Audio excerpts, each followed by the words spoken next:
kendaraan listrik ya Mas Hadrian ya.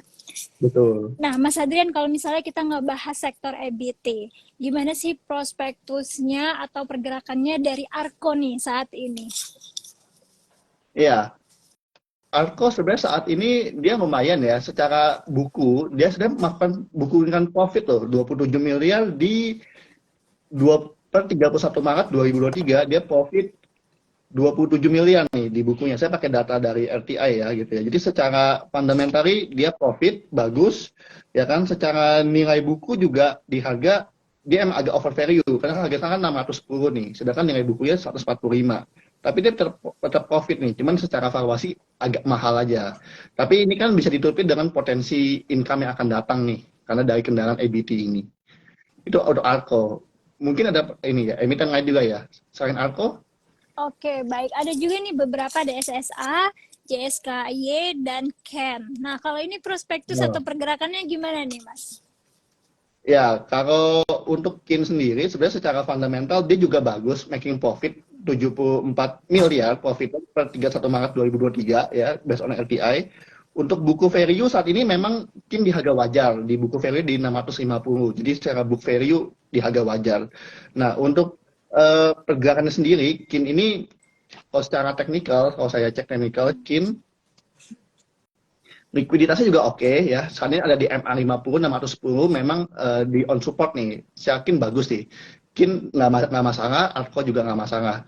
Ya, cuman mungkin agak bermasalah JSKY ini secara buku yang terakhir adalah Desember 2021 dan rugi 72 miliar dan posisi sahamnya saat ini kalau nggak salah suspend ya. Nah, per 2022 Juli dia suspend dan dengan harga 52. Jadi kalau JSKY memang agak tertekan ya karena suspend dan bukunya tengah gitu. Kalau DSSA dia paling bagus secara profitnya 9 triliun nih. Ya, per Desember 2022 DSA profitnya 9 triliun, nilai bukunya pun juga menarik nih, 40.966 nih book value-nya. Harga sekarang tapi cukup mahal nih secara valuasi retail nih, ngomongnya 37.300 cukup mahal nih. Yang jadi masalah di SSA ini adalah sahamnya tergolong tidak liquid. Jadi di pasar tuh transaksinya sedikit gitu. Mungkin karena harga terlalu secara rupiah per lembarnya mahal ya. Tapi secara valuasi sebenarnya masih di bawah harga buku sih. Nah mungkin kalau dari 4 itu ya mungkin teman-teman yang EBT lebih tertarik ke Arco atau KIN ya. Secara harga, valuasi juga oke gitu. Mungkin itu ya Mbak Nadine ya dari 4 saham itu ya. Oke, baik. Mungkin teman-teman bisa pantau kembali atau ngecek kembali nih untuk Arko dan Kin yang memang benar-benar tertarik dengan saham EBT ya, Mas Hadrian ya. Betul. Nah, Mas Hadrian, kalau misalnya nih prospek calon emiten kendaraan listrik milik Bakri Group yang akan listing sebentar lagi, yaitu Vector ya, FKTR Teknologi Mobilitas. Nah, ini kira-kira prospektusnya gimana nih, Mas? Apakah benar-benar listing di saat yang tepat atau tidak? Nah, kalau ini sebenarnya prospeknya ya, secara story ya, secara cerita itu menarik loh. FKTR ini dia sebenarnya bisnis yang dibentuk oleh Battery Auto Parts. Dia serius produksi bus listrik awalnya. Jadi dia bekerja sama dengan pabrik karoseri lokal ya, Trisakti. Tahap awal udah produksi 30 unit dengan Transjakarta nih. Jadi Transjakarta itu diproduksi oleh mereka nih, yang bekerja sama dengan teknologi dari BYD Auto China nih. Jadi sebenarnya udah kerjasama juga nih dengan perusahaan dari China ya gitu ya. Dan BYD Auto China ini sebenarnya ada teknologi multinasional yang didirikan di tahun 95. Jadi udah bukan pemain baru nih, sebenarnya udah risetnya udah cukup lama ya dari tahun 95 gitu ya. Dan selama 27 tahun BYD telah melakukan operasional kendaraan listrik di 6 benua, 70 negara dan 100 kota. Jadi sebenarnya BYD ini udah ada pengalaman. Makanya ketika Bakti kerjasama dengan mereka langsung ke Transjakarta hasilnya cukup oke nih. Dan bahkan udah kerjasama juga dengan Bluebird nih, ya kan. Jadi ini prospeknya cukup bagus nih. Apa kalau dikembangkan ke mobil-mobil swasta gitu ya. Jadi saya rasa sangat menarik nih buat PKTR. Oke, baik. Memang listing di waktu yang sangat tepat ya, Mas Hadrian ya, FKTR ya. Betul. Nah, sobat investor yang mau cuan jangka pendek dari IPO mungkin bisa dipertimbangkan nih, sobat investor. Dan sobat investor mungkin ada yang mau bertanya tentang mengenai portofolionya, pergerakannya, boleh langsung ketik di kolom komentar ya. Nah, Mas Hadrian, kalau misalnya kita ngebahas kembali sektor batubara, kira-kira saham batubara mana nih yang masih layak untuk kita koreksi? Nah, ini saya sempat kecil-kecilan nih. Kalau buat saya, batubara nomor 1 Adaro. Adaro ini tetap buat saya pilihan terbaik di batubara. Kenapa? Satu, dia bukukan profit. Walaupun memang profitnya teman-teman mesti perhatikan ya, itu kan profit karena tahun 2022 harga batubaranya naik drastis kan. Ya kita diskon lah, karena kan dia harga batubaranya koreksi tajam nih. Tapi profit dia itu di tahun 2022 kemarin itu masih triliunan. Bahkan di 31 Maret 2023 saya cek RTI profit 6,8 triliun teman-teman. Dengan nilai buku Adaro tuh di sekitar 3.040, harga wajarnya ya 3.000-an. Sekarang kan harganya di 2.100 nih, hari ini sempat naik sedikit. Jadi masih under value banget gitu. Dengan dividen payout ratio juga Adaro cukup bagus gitu. Jadi buat saya Adaro under value dan layak dikoreksi. Kalau teman-teman secara teknikal mau cek support, saya cek supportnya secara monthly di MA50 di area 1920 sampai 1950. Nah itu mungkin level area teman-teman kalau mau teknikal perhatikan supportnya di sana gitu. Jadi sangat menarik Adaro buat saya. Oke, baik. Kalau Andaro ini memang pecinta sejuta umat kali ya. Iya, Dari dulu selalu betul. menjadi pilihan nih. Cuman sobat investor Pilihan tetap utama. dicek lagi bagaimana titik masuknya ya sobat investor. Nah, Mas Hadrian, kalau misalnya kita ngebahas sektor teknologi ini, dari kemarin sebelum libur panjang, Goto menutup dengan arah ya, maksudnya benar-benar menguat kembali nih setelah berhari-hari mengalami penurunan terus. Ini faktornya apa nih, Mas? Nah ini memang Goto ini agak-agak apa ya, sama anomali ya sebenarnya. Nah dia memang yang bikin naik itu kemarin kan berita yang beredar kan karena MSCI, jadi masuk ke indeks global kan. Jadi memang mungkin ditarik untuk membuat performance secara buku aja secara catatan. Jadi teman-teman jangan terkecoh juga. Itu bisa jadi cuman MSCI apa ya, euforia MSCI. Jadi teman-teman mesti perhatikan lagi harga wajar Goto dengan valuasi atau fundamental yang teman-teman cari gitu. Karena Goto ini kan secara pembukuan masih rugi nih. Walaupun dia punya bisnis plan ke depan untuk membuat untung gitu ya. Tapi teman-teman mesti perhatikan valuasi wajarnya juga gitu. Gitu. Jadi Oke, banyak nih momentum spekulan ya yang banyak bermain di Goto kalau saya lihat. oke, baik. Tetap ya sobat investor, tetap berhati-hati di Goto. Kalau emang yang udah cuan dari kemarin boncos, lebih baik di TP aja ya Mas Hadrian ya. Saya sarankan begitu. Kecuali emang dia long term investor lihatnya dari bisnis plan jangka panjang ya gitu. Tapi kalau buat trader mungkin lebih baik kalau udah profit, taking profit kan nggak ada salahnya kan gitu. Oke, baik. Nah, Mas Hadrian ada pertanyaan dari sobat investor dari @dudung_ramadan. Kenapa saham banyak grup turun akhir-akhir ini cenderung maaf, kenapa saham grup akhir-akhir ini kebanyakan turun?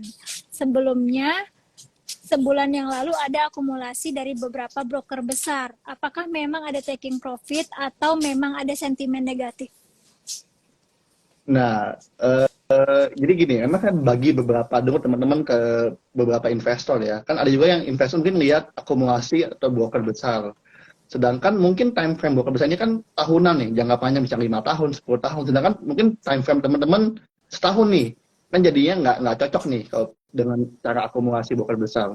Tapi kenapa turun? Ya ini memang mekanisme pasar teman-teman. Jadi teman-teman mesti tahu juga. Jadi pasar memang nggak akan selalu naik, nggak akan selalu turun. Jadi emang ada dinamikanya. Nah teman-teman perhatikan aja momentumnya. Jadi kalau buat saya, kenapa saham-saham grup turun? Berarti mereka sedang proses distribusi gitu kan, tinggal proses jualan. Nah teman-teman tinggal perhatikan trading trend masing-masing. Teman-teman punya rencananya gimana nih? Karena time frame orang kan beda-beda nih. Time frame yang broker juga beda-beda nih, yang beri di tempat mereka kan mungkin dana pensiun atau apa kan time frame-nya bisa jadi sangat jangka panjang gitu. Jadi mungkin teman-teman bisa bedain dulu nih strateginya dengan yang mereka punya, pasti beda lah gitu soalnya. Gitu Mbak Oke, Nadine. baik. Nah, yang ditanya tadi adalah Bayan Group nih, Mas. Kenapa cenderung turun terus? Mungkin dia banyak banget ngoleksi dari saham-sahamnya Bayan Group. Iya, Bayan Group ini memang sudah prosesnya distribusi ya teman-teman secara teknikal. Jadi kan dia sempat dari harga 7.000, sebenarnya bukan 7.000 sih, sempat ke dia sebelum stock split kan 1/10 tuh, udah sempat ke 90.000, stock split 9.000, naik lagi ke 24.000. Jadi ini bayangin teman-teman udah dari 90.000, stock split 9.000 ke 24.000. Jadi kan sebenarnya udah naik berkali-kali lipat gitu loh teman-teman. Jadi jangan dikejar lagi gitu. Terus ketika dia distribusi udah turun dari 23.000 turun ke 20.000 aja itu udah 30%. Kan harga di 14.000 udah 50%. Jadi teman-teman tuh udah harus tahu namanya harga wajar. Itu ketika udah over value ya jangan dikejar, udah kemahalan istilahnya gitu. Itu yang perlu diperhatikan sih oleh investor. Kadang-kadang kan FOMO ya, Mbak Nadine ya, kejar terus. Padahal dia udah nggak tahu tuh harga wajarnya udah di bawah gitu. Nah itu yang perlu dicermati sih oleh investor. Oke, baik. Nah, Mas ada pertanyaan selanjutnya dari Muhammad Zia. Mm-mm. Mas ada MR dong yang lagi ARB gimana? Waduh, ada MR lagi ARB. Eh, tapi hari ini kayaknya udah nggak ARB ya, kayak dia naik 2,6%. Nah, cuma memang secara ini downtrend. Memang Adaro, ini kan sebenarnya Adaro Group juga ya, Adaro Minerals ya. Holdingnya tetap Adaro. Nah, kalau saya lihat secara momentum memang sudah oversold ya, daerah jenuh jual. Teman-teman saya rasa ini mesti hitung harga wajarnya nih. Coba saya cek sebentar di LTI untuk ADMR. Nah, ini statistiknya making money 1,2 T, jadi good news masih profit. Nilai buku di harga 228 nih, book value per share. Jadi teman-teman sekarang harga 800. Berarti nilai bukunya 4 kali nih, lebih mahal. Jadi teman-teman mesti tahu nih, berarti kalau ADMR saat ini posisinya over value. Nah, itu yang teman-teman mesti cermati sih. Jadi kalau dia turun sekarang ini adalah wajar, karena harga wajarnya di 228. Itu yang teman-teman mesti cermati gitu. Mungkin nanti kalau mau korek ya tunggu ke level support yang lebih jauh lagi gitu. Oke, baik. Mungkin Zia yang nanya tadi antara mau nyerok ataupun karena udah terlalu turun nih, minus nih Ya, portofolionya ya Zia ya. betul. Oke, Mas Hadrian ada pertanyaan selanjutnya dari Miss Jarod Ahmed. Energi terbarukan kan butuh modal gede nih, karena biayanya gede juga. Akankah coal akan bisa menjadi primadona yang lebih ekonomis? Saya rasa bukan masalah cost ya yang diperhatikan oleh para ini ya, tapi adalah going concern. Karena batu bara ini kan tidak akan selamanya bisa kita pakai. Sedangkan energi terbaru ini kan energi alternatif yang sumber dayanya bukan dari fosil nih. Selain kebijakan karbon, mereka juga untuk kedepannya nih kalau pakai tenaga surya, angin, air, ini kan sumber daya yang apa ya evergreen kan, artinya tidak akan habis-habis gitu. Nah, jadi saya rasa bukan masalah cost-nya, tapi masalah untuk jangka panjang manusia ke depan nih menggunakan energi ini gitu. Jadi saya rasa cost ya pemerintah urusannya gitu. Di kita sih saya rasa bukan cost lah point of view-nya mereka gitu. Oke, Gitu. baik. Karena memang kita juga harus mengikuti perkembangan ya, Mas ya. Nggak Betul. karena masalah ekonomi, tapi kita harus mengikuti perkembangan. Kalau misalnya masalah biaya juga ya, kita stuck di situ-situ aja nggak akan ada perkembangan apapun ya kan, Mas ya. Betul. Nah, Betul. Ini ngomongin masa depan manusia soalnya oh seperti ya iya, keberlangsungan energi ini kan masa depan manusia. iya benar. Kalau nggak bisa ketinggalan banget kita ya. Nah, Betul. Mas ada pertanyaan selanjutnya dari Ago Karinda. Mas, tolong dong liatin Harum HRUM gimana? Kalau saya cek technically ya, technically dia udah dari rebound nih sebenarnya lagi menguji resisten di MA50 nih di 1450. Jadi teman-teman kalau di atas MA50 secara jangka panjang dia udah mulai uptrend ya. Ini masih reversal lah, masih uji resisten. Nah, ini kita lihat aja di level 1450 tembus apa enggak. Kalau ngomongin harga wajar, Harum saya pakai LTI, saya bisa ceknya di statistik. Book value 933, jadi emang agak over value sedikit ya, book value per share. Tapi perusahaannya making money kok 1,5 T di 31 Maret 2023. Jadi kinerja bagus, technically lagi uji resisten, over value sedikit. Nah itu buat pertimbangan teman-teman nanti kalau di Harum. Oke, baik. Untuk Harum tadi udah kita bahas dan ada pertanyaan lagi dari Slamet Trianto. Mas, apa benar setelah tren batu bara, maka setelahnya saham properti akan naik? Oh iya, by the way, tahun ini trennya apa nih, Mas? Kalau tahun lalu kan batu bara, kalau tahun ini apa nih? Yang dimaksud oleh Mas tadi mungkin rotasi sektor ya. Rotasi sektor ya. Memang bisa terjadi rotasi sektor Mas gitu. Tapi ya apakah habis batu bara langsung ke properti? Jawabannya juga belum tentu. Ini kan memang biasanya sih batu bara itu adalah tren terakhir biasanya dari sebuah siklus biasanya ya. Nah biasanya nanti dari banking naik, dari banking baru ke properti, dari properti baru ke basic, karena dari properti ke semen gitu kan baru itu. Nah kalau buat saya tahun ini kemungkinan yang manggung adalah masih yang under value ya, itu kemungkinan properti sih. dan logistik gitu. Tapi kalau untuk teknologi ini kan masih tech winter nih. Jadi kalau saya rasa tech masih tertekan. Batu bara pun kalau kita lihat energi menguat pun terbatas. Jadi ya kemungkinan besar masih mungkin properti pun kan karena suku bunga kan. Tapi ya ini masih under value. Mungkin kalau mau manggung ya akhir tahun kemungkinan besar di properti gitu. Kalau yang lain banyak tekanan dari makro kan, makroekonominya tertekan semua gitu. Mungkin itu sih Mbak Nadine. Oke, baik. Itu masih prediksi ya, Sobat Investor. Tapi nanti akan Iya, kita bahas di next-nextnya lagi nih, Sobat iya. Investor. Nah, Mas ada pertanyaan selanjutnya dari @riyama_amora. Kalau PTBA bagaimana Mas pergerakannya? Oke, PTBA. Technically dia udah ada rebound juga hari ini di atas MA10 ya. Jadi udah ada spekulasi buy ya secara teknikal, indikasi technical buy sudah ada.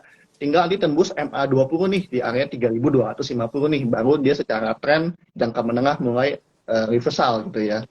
PTBA juga salah satu emiten unggulan ya di batubara, termasuk yang market cap-nya besar seperti Adaro, dengan profit juga 1,1 T. Jadi profitnya kalau saya bilang kalau emiten punya profit 1 triliun ke atas ini namanya bonafit lah buat saya gitu ya.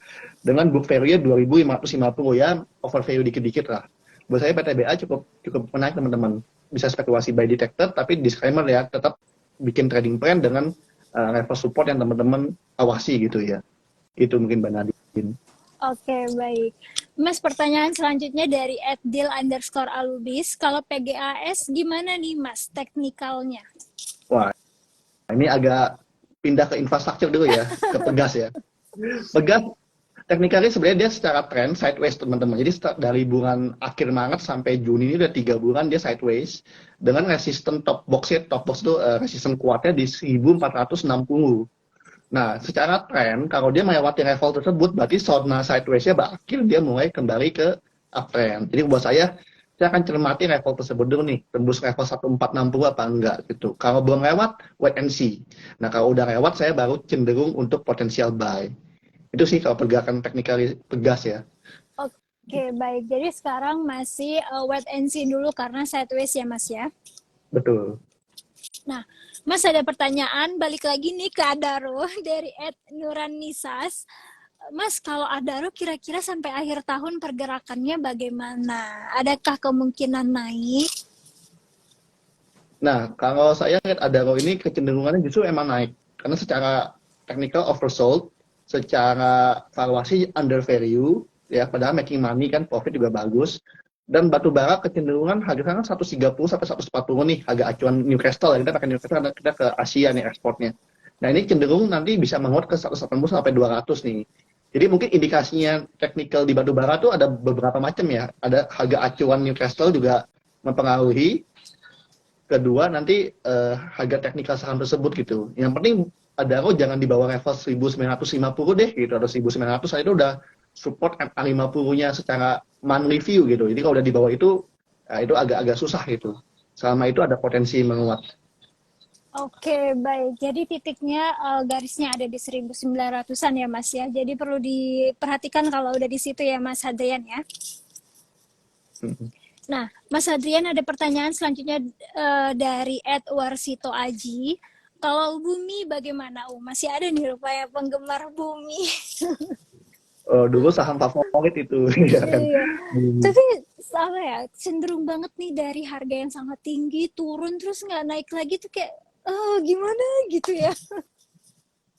Iya, Bumi saat ini naiknya lumayan 7,3% ya. Jadi di level 103 itu tutupan sesi 1 ya. Jadi buat saya Bumi ini secara tren masih downtrend ya. Kalau saya daripada Bumi saya pilih Adaro atau PTBA yang fundamentally lebih oke. Tapi Bumi coba kita cek ya secara fundamental sebentar. Dia ada profit 903 miliar ya kan, tapi book value itu harganya 64 perak. Jadi itu ya Bumi sebenarnya over value juga ya. Jadi kalau saya lihat dari beberapa emiten besar, saya lebih pilih Adaro atau PTBA. Bumi ini bukannya gimana ya, mungkin lebih ke arah trader yang scalping atau yang day trade, karena kalau lihat momentum volume tiba-tiba rame banget, mungkin Bumi baru sekedar untuk jangka pendek oke gitu. Tapi kalau untuk jangka panjang saya masih pilih Adaro sih. Itu aja sih ke Bumi. Oke, baik. Nah, Mas Hadrian, itu tadi pertanyaan terakhir dari Sobat Investor. Terima kasih banget loh Mas untuk waktunya siang Ya, hari sama-sama. ini. Sampai jumpa di sesi break time selanjutnya dan selamat melanjutkan aktivitas kembali. Selamat siang Mas Oke, Hadrian. ya, thank you semua. Ya. Iya, Sobat Investor, itu dia tadi perbincangan kita dengan Mas Hadrian Maynard, Associate Director PT Universal Broker Indonesia Sekuritas. Nah, sekali lagi disclaimer on ya, Sobat Investor, bukan ajakan jual maupun beli. Nanti next time kita bahas lagi portofolionya Sobat Investor yang belum kebagian nih, untuk dijawab oleh analis kita ya. Nah, jadi tadi ada beberapa hal yang perlu dipantau untuk garis-garis supportnya seperti PTBA, seperti Bumi, Adaro, ADMR. Lalu saham-saham favorit saat ini ada EBT juga, ada saham Ken dan lainnya. Nah, Sobat Investor boleh dilihat lagi secara teknikal dan fundamentalnya ya, Sobat Investor, karena kita harus sudah sangat berhati-hati. ARB sudah kembali 15% nih, Sobat Investor. Oke? Nah, Sobat Investor, boleh nih ditonton terus IDX Channel TV dan baca website kita di www.idxchannel.com. Follow sosial media kita di Instagram dan Twitter di @idx_channel, serta YouTube di @idxchannel_, TikTok IDX Channel, serta Facebook di @idxchannel.com. Terima kasih ya Sobat Investor. Saya Nadine Hedra, pamit undur diri dan salam cuan. Bye-bye.